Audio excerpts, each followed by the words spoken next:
Hey everyone, Erica here. I'm about to post this first episode of my new podcast, except my brain hasn't chosen the title yet. So I'm gonna post it anyway because what are you gonna do? Take away my birthday? I hope you enjoy this first episode, and I really don't care if you don't because I effing love it. Please don't take away my birthday. I am joined for this first episode by Nandini Bapat, most recognized for her season 6 run on HBO's Silicon Valley as the awkward quoter Gwart. When she isn't appearing as an actress on hit shows like Apple TV Plus's Mythic Quest and NBC's Good Girls, Nandini writes one-hour television genre dramas. Okay, Nandini, we're going to circle back to that later. And she most recently staffed as a junior writer on an interactive video game project focused on narrative gameplay. She's won 2 quarterfinalist awards through Final Draft's Big Break contest and another in We Screenplay's Diverse Voices program. That's amazing. Nandini's a queer first-generation Indian-American creator who spent her childhood with her grandmother watching Diagnosis Murder and listening to her fantastical bedtime stories about legendary heroes. I love that line so much. Nandini, welcome to the first episode of this Untitled podcast. I am a huge fan, and thank you so much for being here. Thank you so much for having me. I really appreciate it.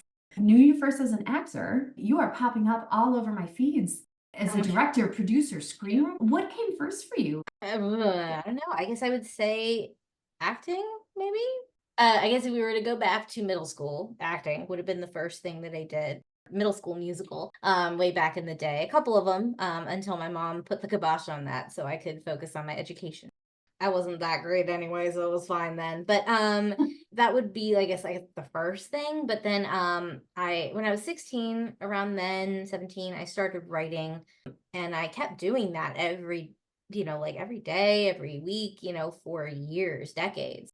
In terms of like professional work, started with acting again. In 2012, after I graduated with my bachelor's degree, I was a little bit lost. I didn't know what I wanted to do. I was dealing with a lot of, personal things, family things, and that whole period of coming into your own and figuring out yourself. And like you were talking earlier, I'm a late bloomer too. So it took me more time than normal people. So like normal people figure this stuff out when they're 16. I started figuring it out in my 20s. I always had the bucket list thing of wanting to be an actor, or at least, do something in entertainment. And I volunteered as an extra on a overnight shoot. It was for a music video. Very small time guy who was shooting a music video. It was literally for free. Like I was getting no money to go and be in this music video in the background. It was like 100 extras or something like that crammed into this tiny bar. It was ridiculous. But when I went to set, it was the middle of the night. I think we'd been there for like 6 hours. And normally you would think you'd be exhausted, from being there and doing all of that. I was hype. I don't know what it was, but it was like I mean, it could have been the sugar because there was a lot of sugar. It was all candy, but I was on the second floor in holding. I was looking down at as they set up for the next shot, and they were putting the camera on this dolly, and there was a track, and they were, threading it around.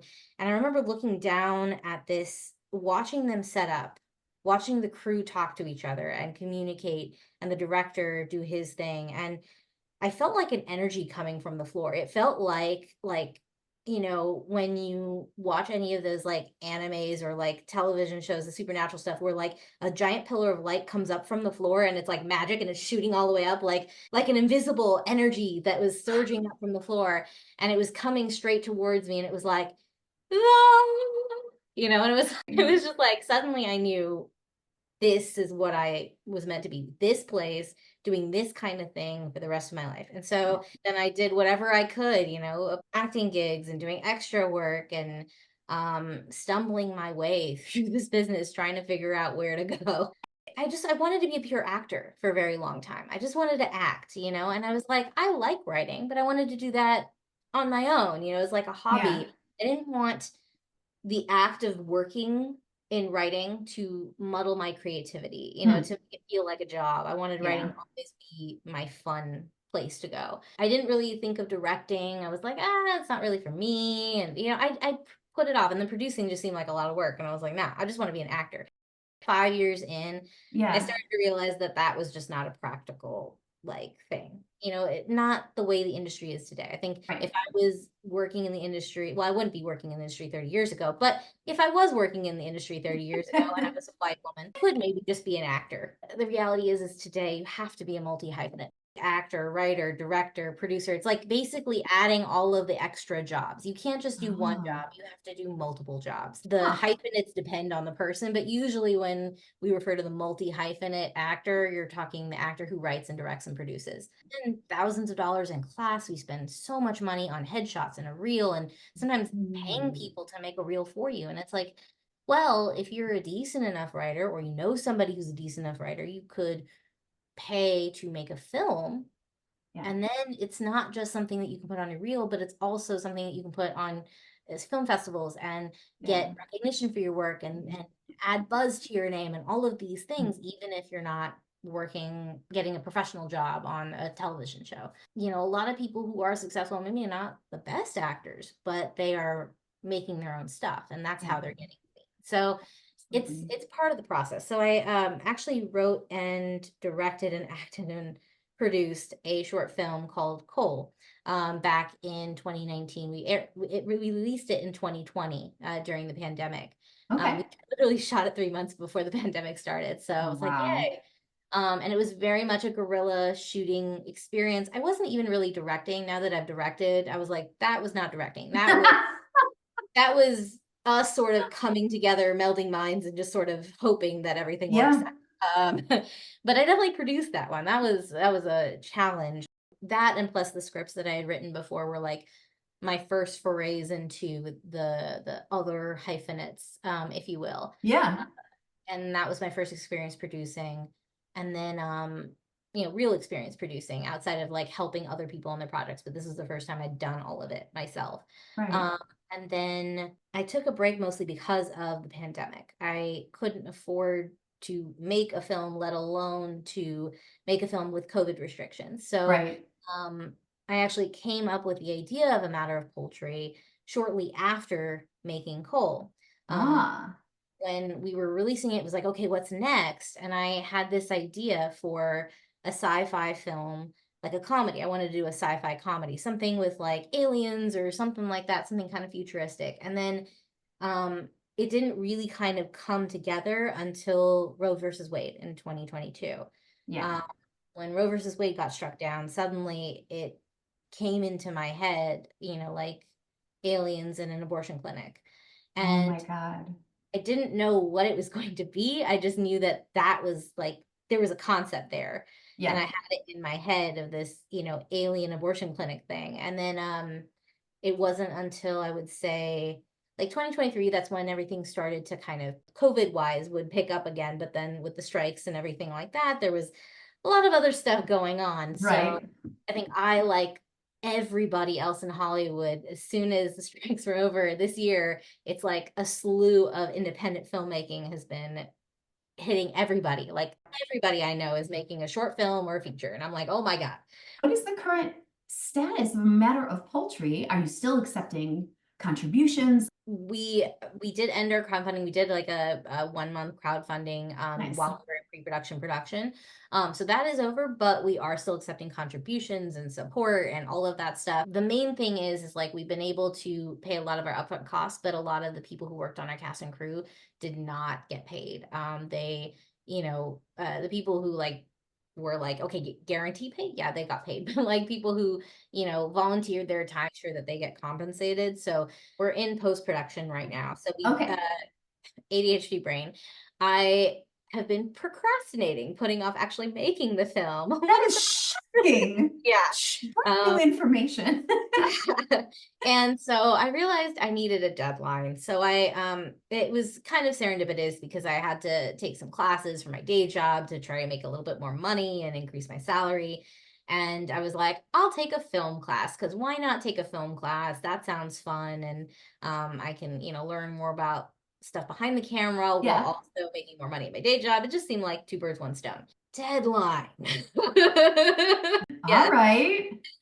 So I ended up, I thought briefly about doing something else, something simpler, because this project in my vision was complicated. I mean, there's prosthetics, there's possibly VFX. I was like, it's going to be expensive and do I have time to do it? But I said, fuck it. And so I had the deadline of I had to turn in my film. Like, basically, we started it and shot it very, very fast. Like, I think I started writing it around spring break, polished the script, sent it to my professor, got feedback, well, the whole process. And so we had 2 days of filming. It was a beast to try and do all of that in a process that would normally take, half a year. Yep. I crammed into 30 days. The nice thing about it is because student films get a little bit of a break on expenses in Los Angeles. Shout out to the sponsor of our show, ADHD, undiagnosed ADHD in particular, because there is nothing quite like that feeling, that aha moment, not only of like feeling that energy, that funnel of light coming up at you. It's a really similar feeling, because I've had it before too, of that authentic accountability of a deadline. Yes. And I think that's probably why I stayed in school for so long anyway, because like that was a real deadline. And no wonder nobody likes writing in school. You're writing for a non-existent grade, and that's a different thing. That's a good note. One thing I would say is that there are a lot of classes out there. There are a lot of programs out there, and like community college is not that expensive. Everything online, like, and having online options, like you never have to set foot in a classroom. You can feed your kids and do your laundry while class is going on. Like, there's so much flexibility with that now that it makes it really accessible for people. I would say, especially to the accountability part, is having somebody that you are intimidated by. If it's my friend, then I know I can push it. But when it's a teacher who's holding me accountable for a grade, or when I know they're going to send off that check, so fuck no, I don't want to do that. Somebody that's like a mentor, or like somebody that I want to impress, or I want to show good work to. Yeah. Having them be the one that's holding me accountable is way better. I want to make sure that whoever it is not loose, is not something I don't feel like I have to step up for. The first look contest is a really great example because it's relatively affordable, like on Coverfly. If you apply to it and you send in like the first rough draft of a terrible script, you can update it for $5. You have this zone to edit and fix your script between here and here. And then for $5, you can update it to put the good script in there.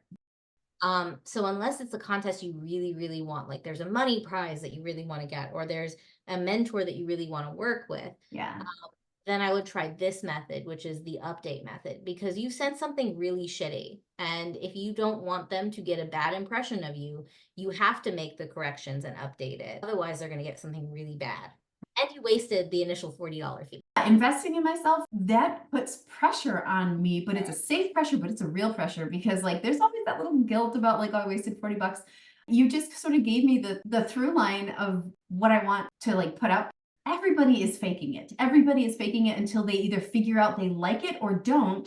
If I waited until I was an expert at something, I'd be dead. Like nothing would get done.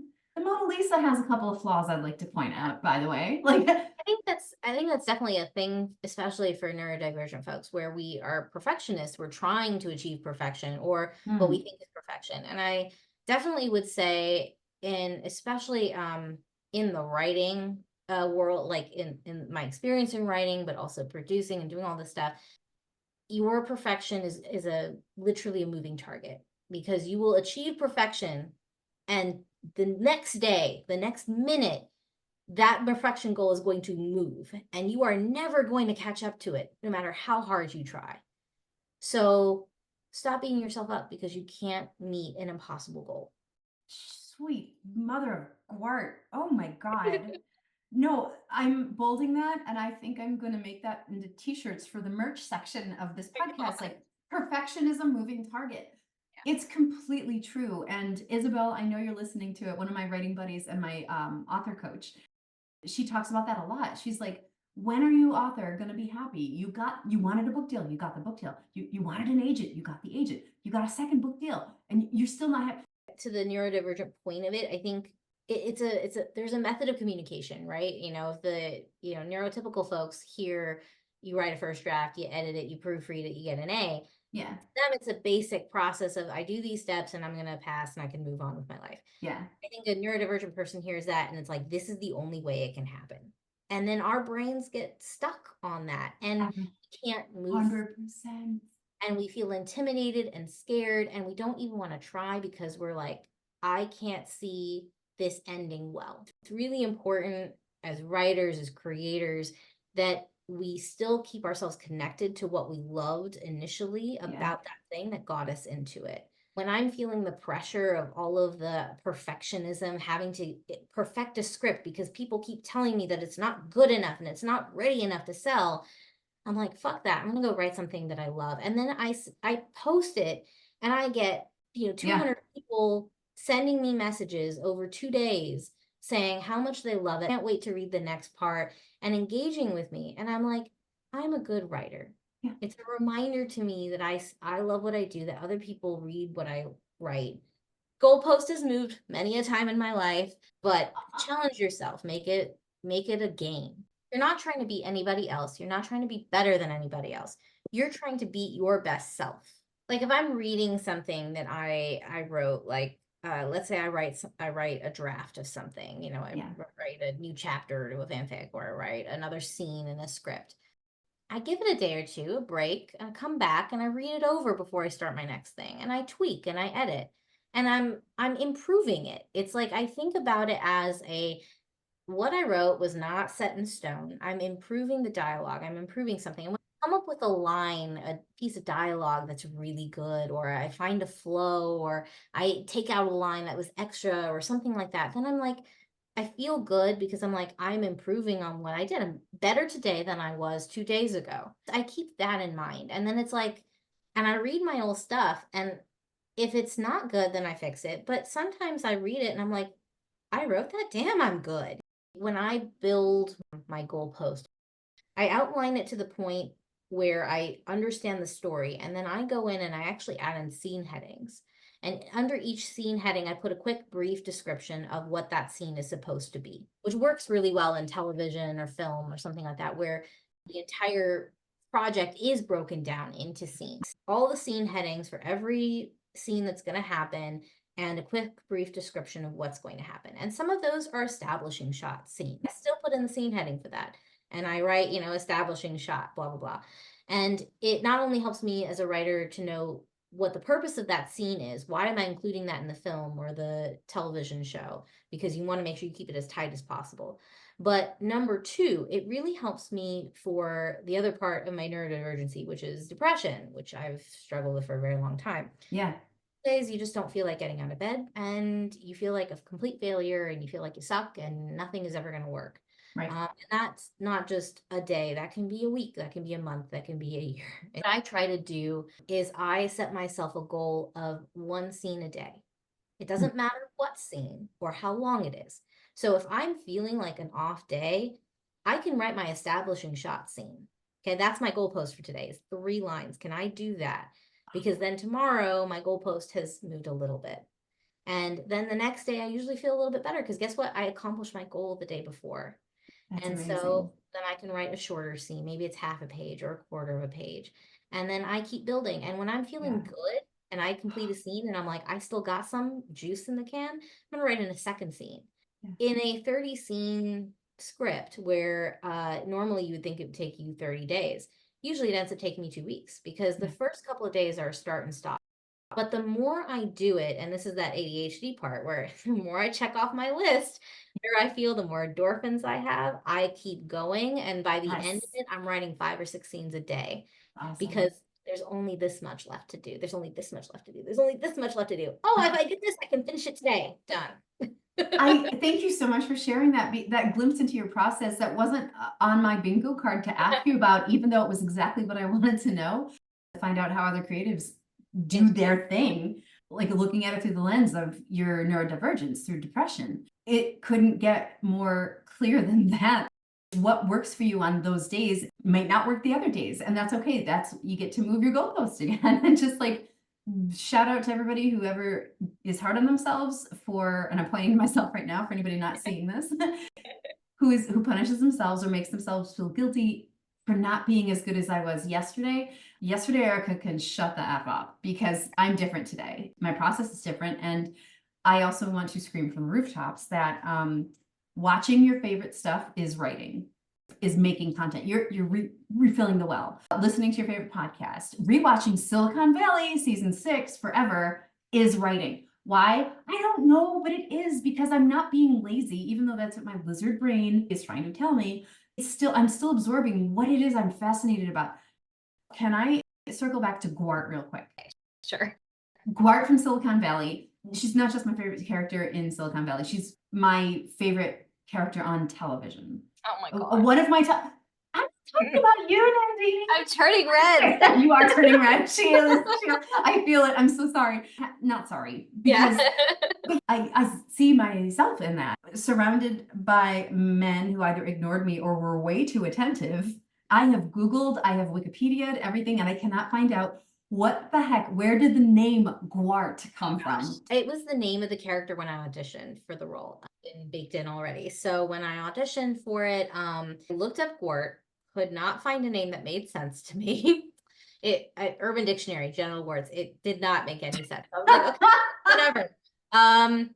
So I asked them, where did Gwart come from? And they told me that there was somebody on the writer's staff whose wife was pregnant, and they named their unborn child Gwart.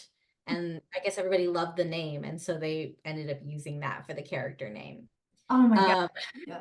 The Gwart performance in season 6, it made the show. Like I don't hear my husband laugh out loud a lot, and it came out because it was so unexpected. It was such a counterpoint to Richard. So yes, for those of you not knowing what I'm talking about, please go watch Silicon Valley all the way through. I'm picky. I'm very picky too. So with the TV I watch. Honestly, I loved it. Everyone was so welcoming, so nice. And it was my first big experience because I'd done a couple co-stars before, but they'd all been like one-day co-stars. Yeah.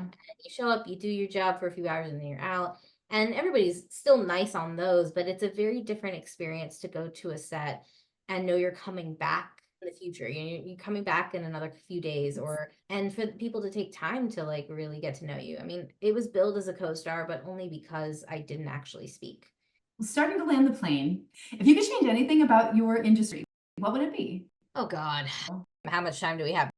I would say it's like the reboots, the, IP wars, the killing shows before they even have a chance to air. Quite frankly, it's the corporations, the big corporations, tech corporations, the people who are running our companies that are not artists, or they're not into the art of filmmaking and television. That's gotta go. I know that we need their money. I know that it's easy to say, okay, well, Apple owns this streaming service and they're going to make stuff and they already have the cash flow to fund it and everything like that. But I'm like, look, it's not necessarily giving us good content. Now, I think Apple is actually doing a really great job with content. I'm talking about having Verizon be the owner of a television company and making television, but they don't actually care about television. They don't care about storytelling. Having something like the direction of Warner Brothers, where it's like they're just about making that profit and they're not about great storytelling. The IP that they already have, to just churn out yet another property within that thing. Ugh. Here's the thing. I'm adapting a book myself. I'm adapting IP. So it's funny me saying this, right? I love that.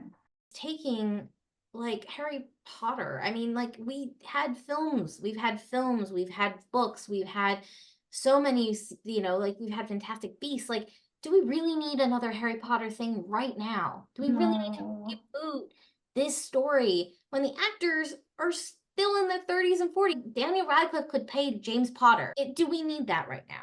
Versus something that is fresher, that is newer. And then I love superhero stuff. I cut my teeth on superhero stuff. Okay.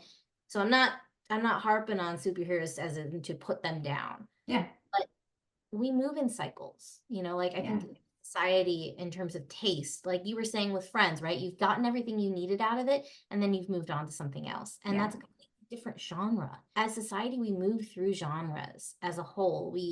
cut our teeth on something. We've had superheroes for 20 years. We're tired. We've squeezed so much out of it.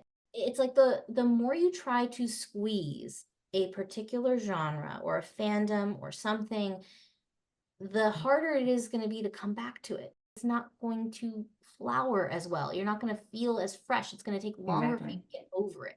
I feel like they're holding on to IP that has already been established as billion-dollar IP, trying to squeeze out every last piece of it. And I'm like, look, a lot of the people who are making decisions are not people who are fans in that sense. I'd say that I am a big fandom person because I've been in that space in fan fiction and Reddit and all of the things for so long. I've always been curious about how we as society like interprets and then moves forward and kind of sees this space. I feel like I have a pretty good handle on what people are interested in and how that moves, you know. I generally have a pretty good handle on predicting what is going to come next because I know what I'm going to want.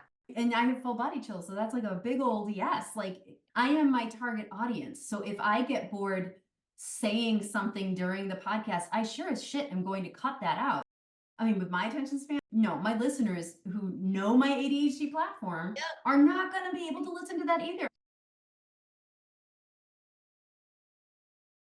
I am future thinking. I am into technology of the future because I literally grew up with it. I grew up seeing technology 20 years before it came to fruition. Okay. So what I'm telling you is like when I see AI and I see the danger and the impact that it has, and I'm scared because there's really no regulations in place, there's no protection for people. It's not about what AI can do today, it's about what AI is going to do in 10 years. It's about what AI is going to do in 5 years. It's what about AI is going to do to our country and our people. The reality is that AI is terrifying not because, you know, it's a robot or it's going to take over the planet. The people that are going to use AI are not us. It's going to be the big corporations that are going to use AI to take away our jobs. But they are also the same people preventing us from doing things like establishing minimum basic income. If we used AI to replace jobs, there is no backup plan for the mass majority of people, for workers, for the middle class, for the lower classes. We don't have any other work. We don't have any other way to make money to provide food for ourselves. Most of us live in urban areas where we can't grow anything. We live in apartment complexes or condos where there's no yard. We are forced to use public transportation or cars, gas, and our bills are going up. And we don't even own the homes that we have because we can't afford to own the homes we have. Things are becoming more and more unstable. AI is threatening us not because of AI itself. It's because if our jobs can be replaced by AI, they will be. And so I'm against AI, like as an artist, because I do this because I love it. If I didn't love it, I would just stay at my day job and quit doing all this extra stuff that's costing time, money, and I don't have time to have a family or have a kid because I'm dedicating all my time to this. I could easily give that up and do this other thing, but it's not what I'm passionate about, so I don't. But if artistry can be replaced by a computer, then what's the point? Because at the end of the day, it is about the people. If everything else failed, if the computers failed, if the internet failed, if our technology disappeared, our cities disappeared, we have all of these ephemeral things, money and jobs and things to keep society going, to allow 8 billion people to function on this planet without killing each other. We need to change our way of thinking so that we think about the people first and think about making sure that everybody is able to live. Otherwise, what is the point of any of this? Do we prioritize the bottom, the humanity, in a social level, prioritizing us over computers, prioritizing labor over corporations? Do you prioritize the lower classes, the middle classes, which make up a majority of the people on the planet, versus the 1%? Do you prioritize the children that are at the bottom? Do you prioritize the elderly who are our foundation? I just had this thought, so I think I'll let you end with this. Any pyramid, any bridge, any foundation needs to be strong, otherwise it all collapses. The foundation of our world is people, animals, plants, the earth. And if we don't take care of our foundation, people, then there's no point in anything. If we pull out our foundation, then what have we got left? Jesus. Well, guys, that's our show. Nandini, thank you. Thank you so much for coming on the show. And where can people find you or your work? Thank you so much. And thank you for having me. Record scratch noise here. And right there is where my ADHD brain hit the stop recording button instead of the continue notes button. Sorry about that, Nandini. To learn more about Nandini's work, take a look at nandinibapat.com and follow her on socials. I'll have all the links in my show notes. This episode is now over. P.S. I just listened to the outro and I sound really down and sad, but that's only because I'm trying to talk really quietly so my dogs don't go batshit again. Okay. Bye. Oh, wait. On the next episode, we have another episode. Look forward to that, nerds.